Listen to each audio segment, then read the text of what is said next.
Anime has always been a recognizable trait in Japanese culture. From its recognizable yet distinctive art style to its insane lore and empowering characters. Ever since its mysterious origins in the land of the rising sun, it shines upon this world so brightly, it has came toe-to-toe with one of the biggest films in history. Anime has accumulated an army of cult followers, which in turn has created a small yet unique subculture in Japan.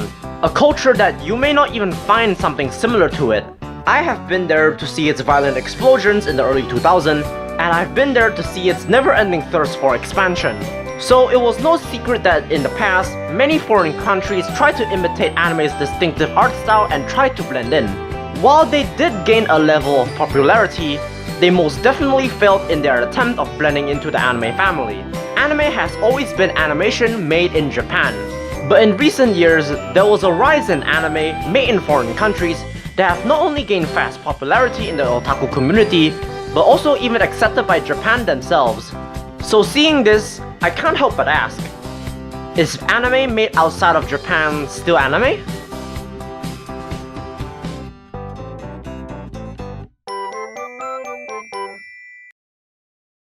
Before we begin, I want to give out a disclaimer. I am fully aware that not only this is a very controversial topic, but also this has been talked about over and over again on the internet. But I am making this video to hopefully at least give some form of perspective in multiple ways so that everyone has an equal chance. I must also say that I am by no means a professional nor an intellectual. I am just a regular otaku who so happens to have a YouTube channel. The least I want to accomplish is to entertain.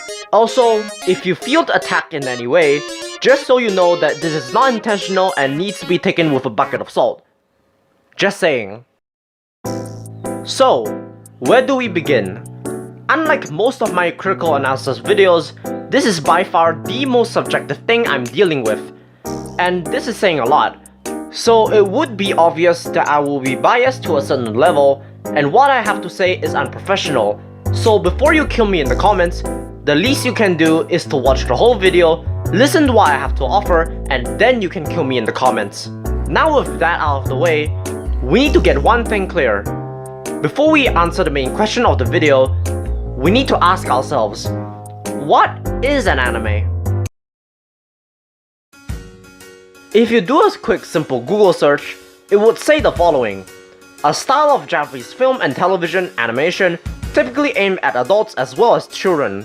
However, while this is the international definition of anime, in Japan, the word anime literally means animation. So in Japan, technically things like South Park and Inside Out is called anime.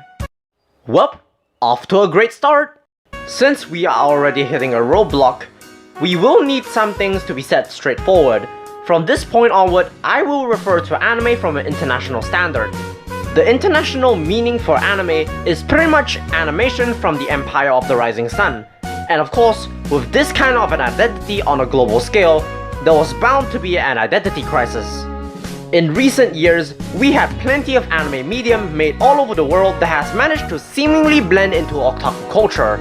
More recent examples include Ruby, Azure Lane, and Honkai Impact, none of which will have a sign of slowing down anytime soon. I have seen so many people on the internet killing each other just debating on whether or not should these shows be called anime. For those veterans otaku who have stuck around for the past decade or so, may have seen it go down. But for those of you who have not caught on and want to know what the hell is going on, don't worry. After seeing so many arguments for both in real life and on the internet, I have created a small thesis that will summarize the whole thing. I call it the Aquaholic Theory.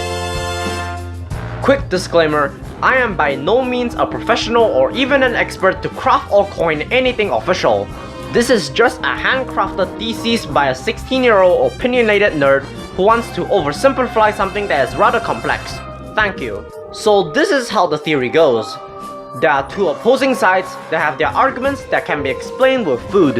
One side says that anime is like spaghetti. Everybody knows what's a spaghetti.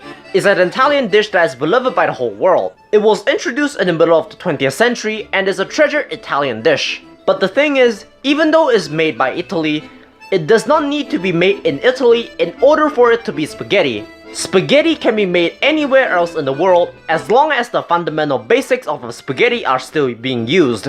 When you make a spaghetti, you can do all kinds of crazy things. You can add bologna sauce, some tuna, luncheon meat, seasoning, add them cheese, put them in the microwave, and now it's just a big spaghetti mess. But here's the thing, no matter how messed up your spaghetti is, it is still a spaghetti because the fundamental basics of a spaghetti is still being used in the cooking process, while adding new yet questionable flavors to it.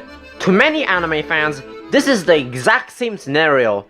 Anime can be made anywhere else in the world as long as it has its fundamental basics, aka the art style, the large eyes, its crazy hairstyle, the titties. As long as the fundamental basics are there, then it should qualify as an anime. But of course, in this theory, there is a counter-argument, and the opposing side of this theory is champagne. Champagne is part of the alcoholic family.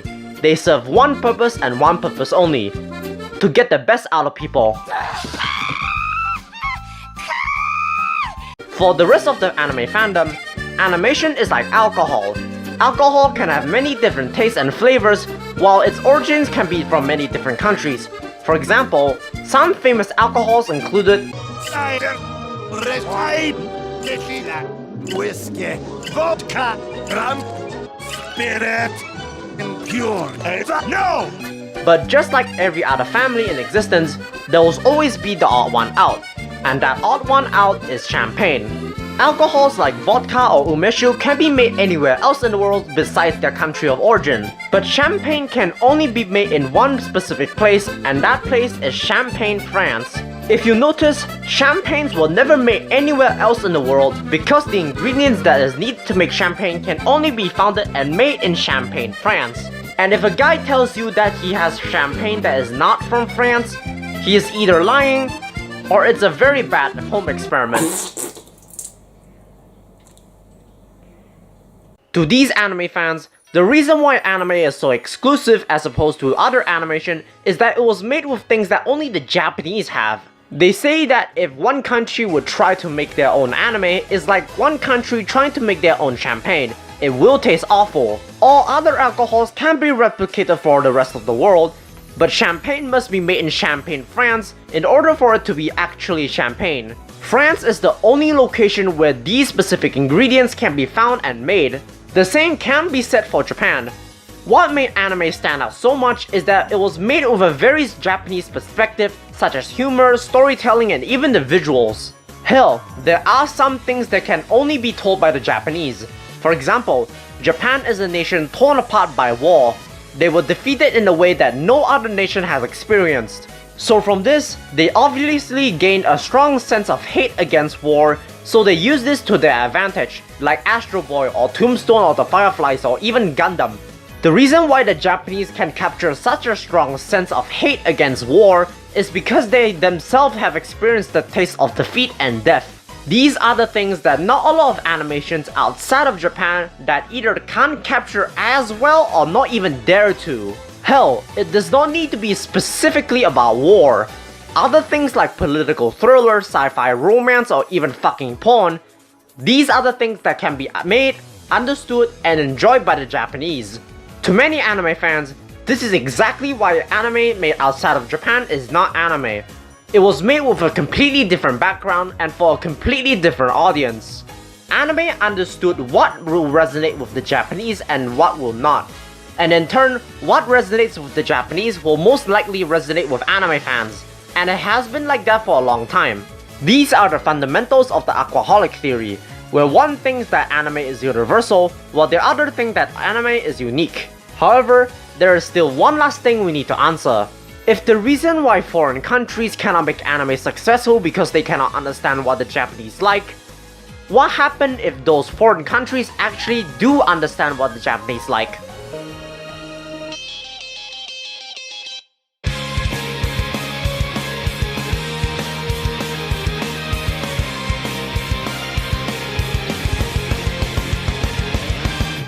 For the longest time, many foreign anime shows, while managed to stand on their own ground, didn't really manage to blend into the whole anime family because they never really tried to resonate with the Japanese. But in recent years, we have seen a rise in anime made in foreign countries that actually blended into the anime family. The one that many say started everything is RWBY by Roosterteeth. I have seen so many people on the internet killing each other just debating on whether or not they should call this an anime. Because even though it was made in America, it actually blended in very well. While I will not talk about the series as a whole just yet because I have yet to complete it, from what I have seen, I can actually see why so many people love it. RWBY is an excellently written show with beloved characters that has an anime art style to appeal to the anime community. RWBY creator Monty Ohm once said that saying anime as a whole is only producible in Japan is a narrow way of viewing art. To his credit, he's absolutely right. Just because it came from Japan doesn't mean they have exclusivity over it.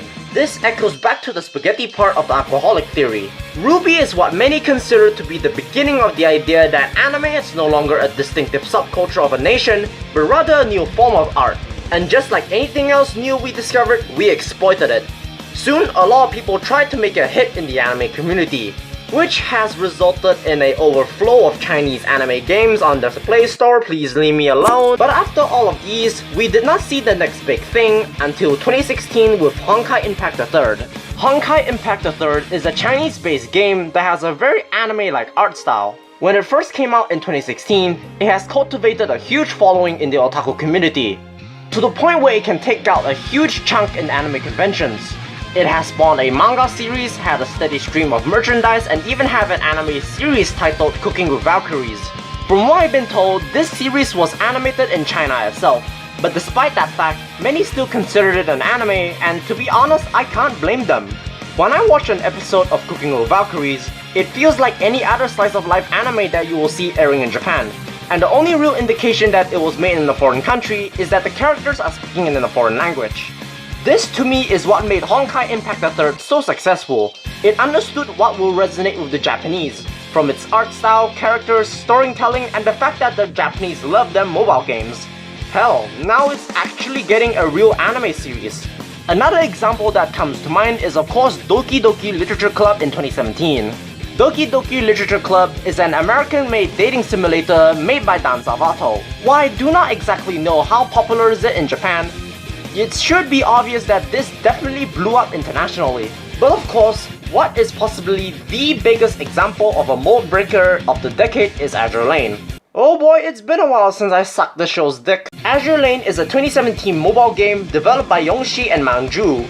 It has a steady stream of merchandise, made a powerful presence in the anime community, it had a very successful anime adaptation, and of course it was a big hit with the Japanese. But what made Azure Lane stand out compared to other games like Honkai Impact or DDLC is that it actually got a real anime adaptation made in Japan. From then on, whenever something had an anime-like art style, people will consider it as an anime whether or not it was made from Japan. And from the looks of things, people definitely have taken notice. Many countries, especially China, is now infiltrating the otaku market with many things like digital manga and mobile games. This is the beginning of the breaking point.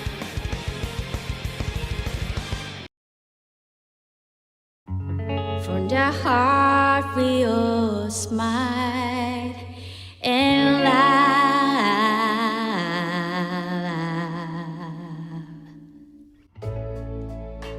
So, here we are.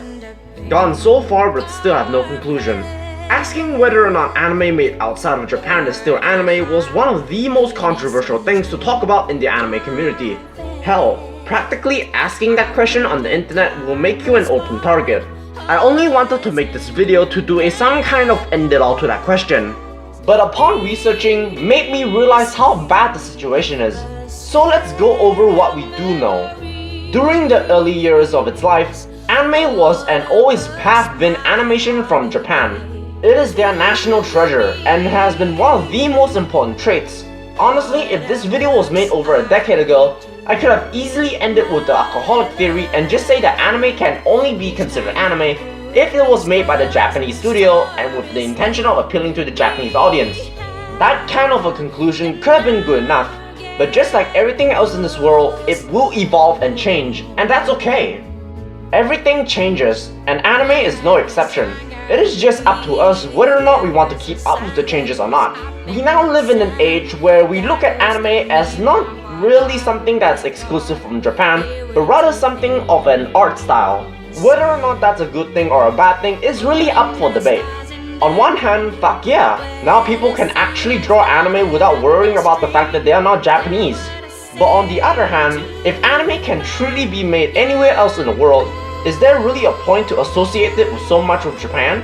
After all, it's everybody's art style, right? Well, once again, this is one of those questions that we'll never really have a clear answer to, and most likely never will. Because anime will change over time, and it's always up to us to keep up with its changes. To me, it was always been fun to see something evolve, and anime is certainly no exception. And who knows, maybe one day we will live in a future where anime basically can be made pretty much anywhere in the world and no longer needs to be chained by its Japanese roots. But like all speculations, we won't really know for sure what happens next. But in all honesty, I really don't want that to happen. Anime has always been one of Japan's most defining traits to me, and I bet many people feel the same way. And to observe this new evolution in anime history, while fascinating, does leave me wondering what would the future of anime be like. We can argue, talk and discuss all we want, but we will never really have a clear conclusion. All we can make are temporary solutions, contradictions upon contradictions. All we can really do is buckle up and watch everything unfold. So what do you guys think? Should anime be universal or traditional? Let me know in the comments, I really want to know. For me personally, if it was made by a Japanese studio with the intention of a Japanese audience, then yes, it is an anime. But maybe that will change one day. In the beginning of the video, I asked is anime made outside of Japan still anime? But now looking at the whole situation, I think a better question is, will it really matter?